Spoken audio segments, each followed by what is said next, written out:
What's going on? It's your boy Lauren the Barber here with my guy BI Services. We back. It's Cloth Talk Podcast, 3400 South Jones Boulevard, Las Vegas, Nevada, 89146. We here at Fadeaway Barbershop, and we back with the elephant in the room. Whatever hot financial literacy combined with the barber industry. And what we got going on today, BI Services? Okay, well, the Dow dropped 700 points on Friday. We are going to a downturn right now. It's the worst of the year. When it comes to stock market wipe-offs, we're in a cycle of, so the question is, are we in a cycle of buying, or are we in a cycle of uncertainty? There's a lot of new investors out there that just started to invest maybe this year, new to stocks, and are seeing their accounts red right now, are seeing money, unrecognized loss they're seeing right now. So what would your advice be to them? What would you tell them right now? Stick in there because first of all, you only take a loss when you pull out. And I've been through this, and man, my stocks went way down during the pandemic. They were way up and then they went way down, and I just stuck in there, and they came back better than ever. You know, some better than ever. Some stuff never came back. So you gotta do your due diligence on if it's a good company. You should be doing your due diligence first on even investing into a company, and because once you believe in the company, then you won't pull out regardless, because you're in it for the long term now. So yeah, that's my advice. Just stick in there, and eventually things will go back around. They'll come back around. Yeah, my advice is things are on sale right now, so buy more of it. The S&P 500, since the time of its arrival, it has went up over the years. It has never it's went down, but it's only been going up from the beginning. So you have some pushbacks, some pullbacks, but from the beginning, it's only went up. So I would say this would be a time to buy. Dollar cost average, you're supposed to be buying some every month if you can anyway. So yeah, I think S&P 500, the Dow, stocks, I think it's still a good time to invest. Yeah, that's always the case. Yeah, it's like you said, the discount, when it come back, you'll be better than ever. Yep. Yeah.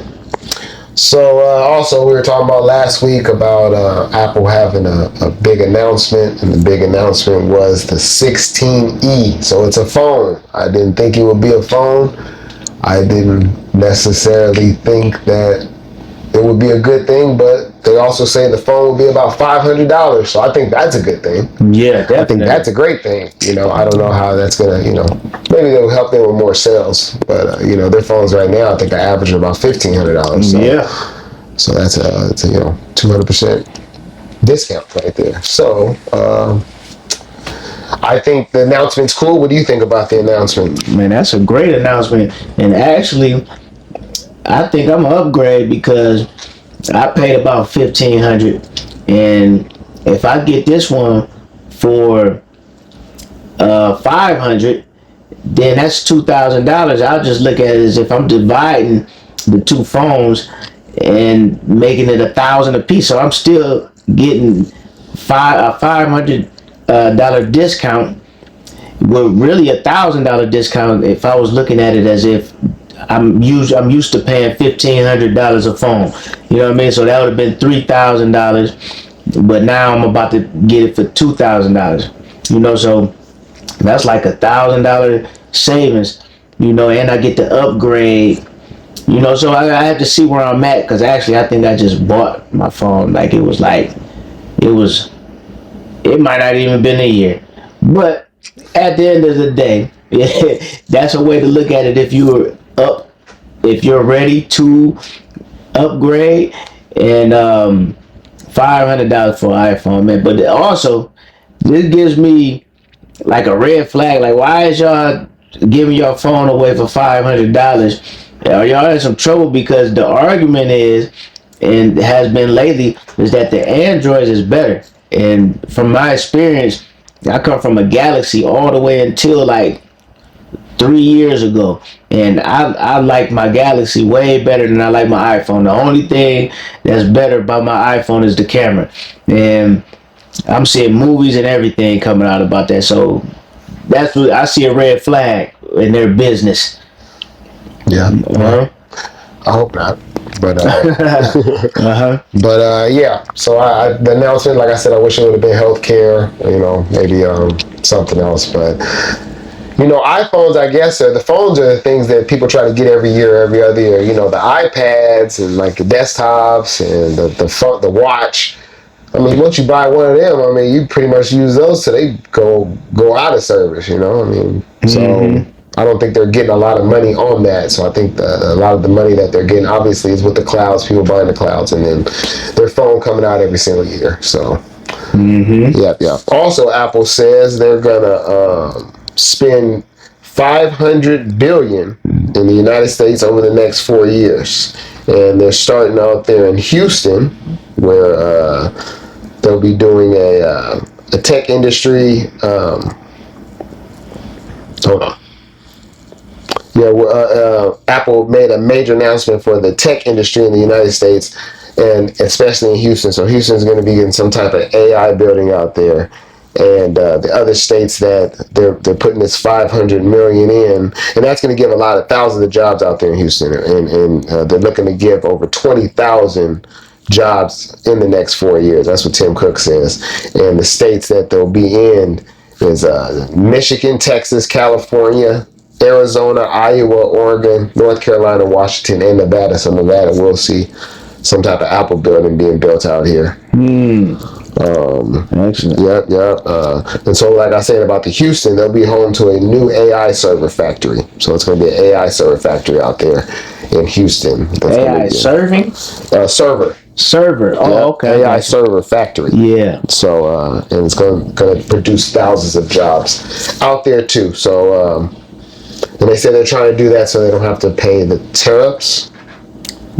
Tariffs? Yeah. This could help Apple avoid tariffs on goods imported from China. So I guess when you buy goods from China, then it keeps you away from the tariffs. So. Yeah. I mean, because Trump just put the tariffs on there. Yeah. That was part of his thing, is that all of the imports out from outside of America, he put crazy tariffs on them, so that'll discourage people from getting stuff from outside of America. And yeah, so it's just all part of his plan, and it's working. And they were one of the people that was Tim Cook was, I believe, at his inauguration. So yeah, they are trying to get on his good side and invest. And two things pop up, because we were talking about how the S&P 500 was supposed to have like a big decrease in our last podcast based off of history. But like I said, we got to pay attention to the spirit of the time, and we got Trump in office, which put all these tariffs on the outside countries. So it's going to be more money invested into the top 500 companies that's in America.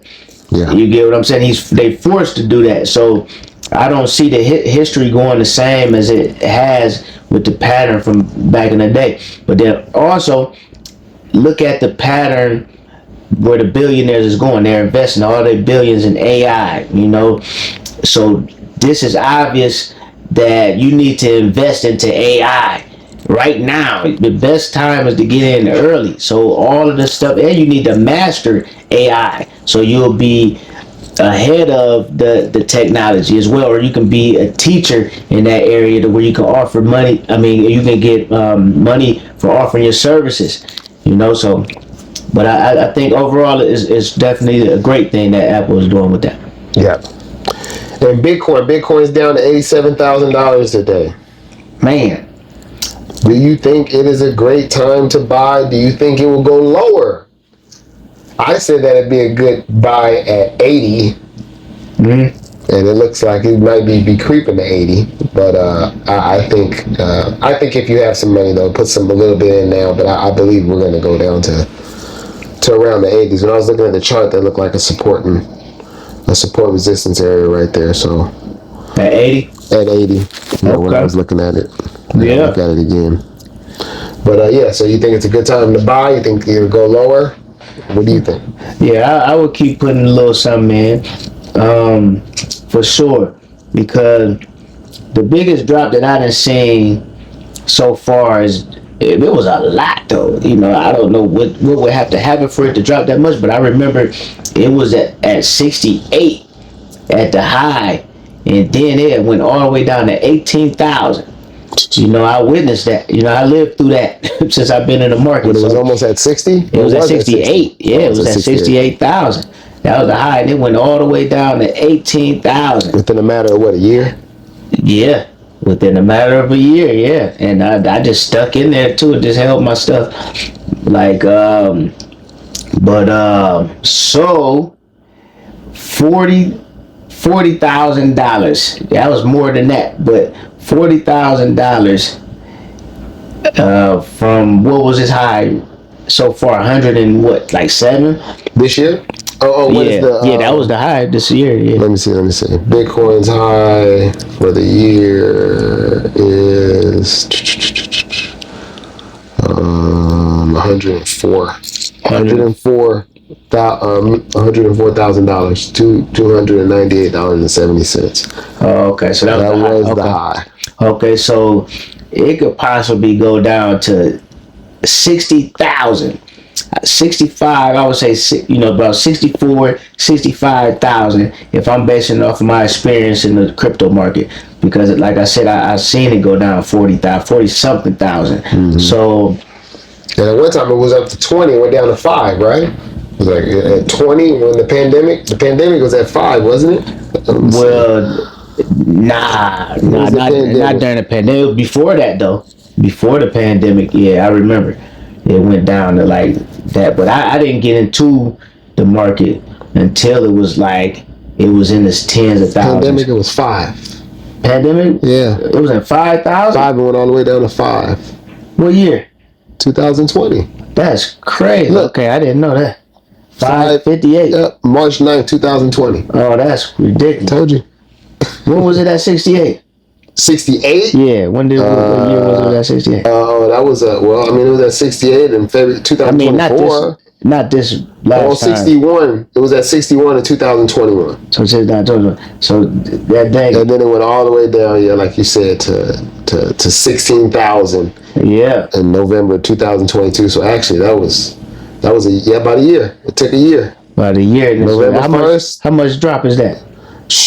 65 to 17. Shoot, that's about a 60 to 70% drop. That's almost 50,000. Almost a $50,000 drop. But yeah, 60%. Okay, so let's say 60% from 104. What's that? 60% from 100. That's like 40,000. Yeah, 40 something. Yeah, it'll fit. Yeah, about 40, 50. Because it was 124 though. No, 104. Oh, it was 104. Yeah, 104. Yeah, 60 is 40. Yeah, about 40, yeah. 45 at the most. So it could go to 45. It could go to I'm over here talking about 80.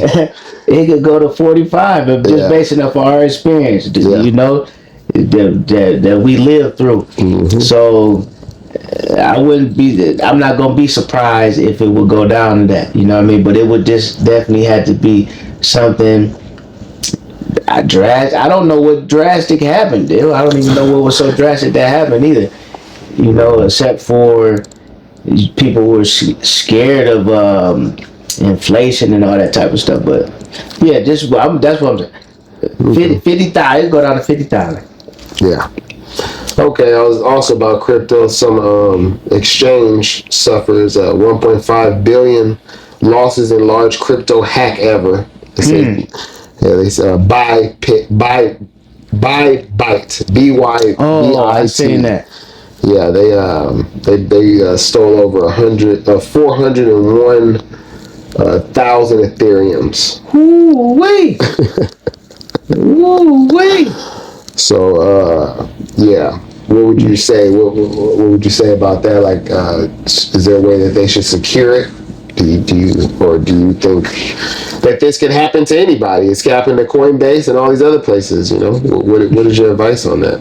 Yeah, it was a big time. It was a time where people were hacking a lot of from Coinbase, but they just found a way to make themselves more secure. And that's why I don't buy from these other exchanges, man. You know, it can happen with anybody, but Coinbase, they're public, so they have to have some type of tighter security, being that they're more of in the public's eye. They're offered to shareholders, so they have to have a higher responsibility, a higher thought up responsibility. So I would feel more trusted there. Those cold hard drives, they scare me a little bit because of being that if you lose that, then now you really lost. I don't know if they secured. Can they give you, if you lost it, it's gone. So you would just definitely have to be tighter on your stuff, but that would save you from those type of things happening, being in the exchange and getting robbed. But you know, for me, I've been cool with Crypto.com and Coinbase. I haven't had any problems, and hopefully I won't have any problems. And but yeah, like, you know, all these new places, man. I mean, if you're gonna take that risk, you should be. I'll be in and out of those things. I ain't gonna lie to you. You know, because some exchanges you can only get them risky coins. You're a risky type of person. You want to make some crazy X's on that stuff. You know, if you're gonna do that to get these coins that you're gonna get on that exchange, get in and out. You know. Yeah. Yep, diversify it, I would say. Put it in different places, you know. I got a manual ledger, but also I'm going to be buying things on Coinbase coming up this year. So, and I was going to put all that crypto onto my nano ledger, but I think it's cool to put different assets in different places in case anything happens, you know. So that's my spill on that. And Floyd Mayweather purchases 62 million. I'm sorry. Floyd Mayweather purchased a 62 apartment building in Manhattan for $402 million, making one of the largest multi-family real estate deals in the city's recent history. The acquisition adds more than 1,000 units of affordable housing to Mayweather's already real estate portfolio. Primary locations in his portfolio is Upper Manhattan neighborhoods like Harlem, Washington Heights, and Inwood. So Mayweather is making that money work for him, right? And it sounds like the areas that he's in are good areas because it's about the areas, about the neighborhoods. You know, you can change the house, but you can't change the neighborhood. So it sounds like the neighborhoods he's in is good neighborhoods. So I think that Mayweather is doing the right thing. He's showing the youngsters and the people with money where to put that money at. So, what do you think about that accusation? Man, that's 62 apartment buildings, right? Yeah, 62 buildings. 62 buildings. 62 buildings. Yeah. I seen 1,000 more units. Yeah, I seen the post that he posted. He showed all his buildings on there and on his Instagram page. And man, shout out to Floyd, man, because he's been consistent with it too. You know, people want to talk about how flash he is and all this stuff, but the man, he's investing more money than he's spending, obviously. You know, like he's showing the way. And if he want to live that type of lifestyle, he can't. And at the same time, he does his charity. And this is what I think people, they get wrong at. They want to see this man give away the money. That ain't what giving is about. For me, just to show you every move I make when I'm giving. Is that really sincere from the heart? If I got a video and post every time I give away tons of money, a lot of people that's real, like Jay-Z, for instance. Like, he's a real he's a person that's real flashy. Was real flashy. He's still flashy, but he's been known to be flashy and brag about his money and stuff like that. And we never heard about him. You never heard him telling us that he's been giving away stuff. But then come out years later, then you hear about him paying goddamn $12 million for Lil Wayne's taxes. And just all of these different rappers to where he didn't gave millions away. You know what I mean? That's what it's all about. You know what I mean? When you give them from the heart, you give, and then let the other man praise you. You know what I'm saying? Let the other people tell about that. But like do your thing. So I want to give shout out to Floyd for investing that money, man. Investing that money into the right places, and a lot of people look up to him to where he are their idols. And I don't believe in people idolizing people, but if people are, people gonna do that anyways, being a good example of them and help them be a better person by following your leads. Yeah, and also Floyd Mayweather is also partnered up with real estate magnate Mayor Oberach to bid for a 10% stake in the New York Giants NFL football team, offering approximately $700 million they're offering with his partner. So another acquisition, another investment. I think any type of MLB team, NBA, NFL, I believe all those are great investments. They grow in equity over the years. They've shown since the 80s, since we've been born. All those teams are way more than what they were when we were born. So it's another good investment that Mayweather has made. And let's see. I think that might be about it. Yeah, that's about it. So, at the end, we always try to go off a little bit off the topic. And going off the topic tonight, it is Shai Gilgeous-Alexander. He fires his agent and represents himself so that he can keep 100% of his $300 million Supermax deal that he is supposed to sign for this summer. There's a lot of people, I can think of Richard Sherman and certain other players, have represented theirself and not give the agent 3%, because that's about what they average, 3% of whatever they can negotiate for you. And my opinion on that is, if you are a LeBron James, a Shai Gilgeous, a Luka, it's not really too much to negotiate about. You see what your max is. You see what the max is for players at your level, at your year. You can compare them to the other people, what they're making, and then you can go in. So you really shouldn't have to pay a agent 3%. Now you're maybe in the middle tier, and your average player, a role player, then it's probably good to get an agent, because they can shop you around more and get probably the best deal for you, something that you wouldn't be able to get. But in Shai Gilgeous, probably one of the top 5 in the NBA. Yeah, I think that's good that he fired his agent and he's collected all that money. What do you think? Yeah, I mean, I agree. Because that's what that's all about. I mean, at the end of the day, as far as to where, if you know the process and you know your worth, I mean, what are they doing? It's not like they're going out and doing something that you can't do, that you don't know about. That's the only reason why you partner with folks, because you feel as if they can do something that you can't do, and they can add on to your program. But if it's something that, it's like he ain't got to be at 2 places at one time. You know what I'm saying? Like for me and you, for instance, like, you could be working on something, I could be working on something. There's not nothing that's like, that would hinder me, that would hinder him if he had to negotiate his.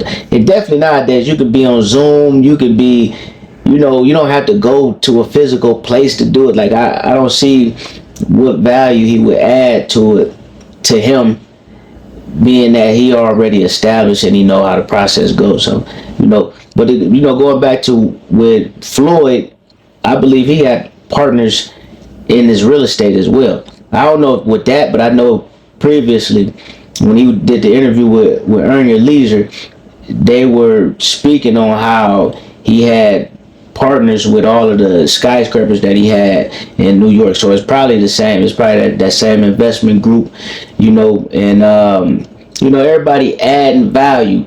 Everybody's adding value to where he might not have the knowledge, he might not have that amount of money or whatever the case, like, you know what I mean? But, in the case like the agent, it's like he's not putting no money up, you know what I'm saying? He not, yeah, I mean, so why not? After a while, once you know your value, you know how the process go, yeah, save you some money and do it like that. Yeah, okay. Well, that's it for cloth talk. Yeah, well, that's it, and that's all. And always relating back to barbers. All of this stuff that we talked about, this is stuff that barbers can invest in. If like in our instance, like you investing into a barbershop, buy the building. You know what I mean? You making money. And diversify. Put it in the crypto. Put it in the stocks. Apple phone, you get that on the discount. We use that Apple phone for the camera so we can record it and we can make our content and stuff like that. I mean, great investment. All of this stuff ties into our industry to where we need to be investing in this stuff and taking this industry to the next level and making it to where people see that as a barber, if you're passionate in a bar as a barber, you don't have to listen to the outside people saying, no, there ain't no money in no barber, you need to be doing this, and then now you fighting with your passion and you doing something that you're really not interested in because of what somebody else told you about it. So, you know what I mean? We can make just as much money or more. A lot of times we make more money than the industries that these other people are suggesting to you. So that's what we all about at Cloth Talk Podcast, and off into the next one. Peace.